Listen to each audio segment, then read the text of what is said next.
Sutrisnawati, salah satu guru di Pulau Lakang, Kecamatan Talo, Kota Makassar. Sutrisnawati mulai jadi guru sukarela di pulau seluas 1,65 km persegi tersebut pada tahun 2014.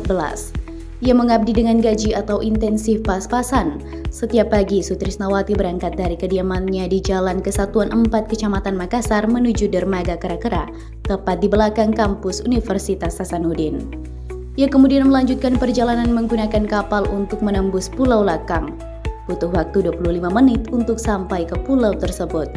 Panas hingga diterjang badai saat di atas kapal sudah pernah ia alami. Selama ini, tenaga guru yang berasal dari kota mendapatkan intensif untuk akses transportasi sebesar Rp500.000.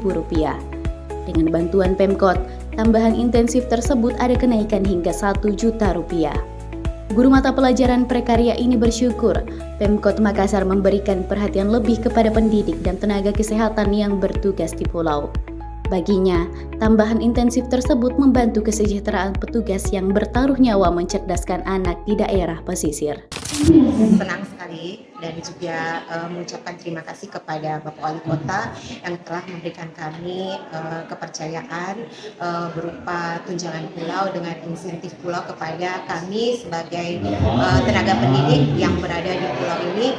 Saya saja sudah mengabdi selama 10 tahun di Pulau Lakang dan alhamdulillah saya sangat bersyukur mendapatkan ini. Semoga kami pendidik ke depannya bisa lebih berbakti lagi, bisa lebih giat lagi untuk mencerdaskan anak bangsa ke depannya.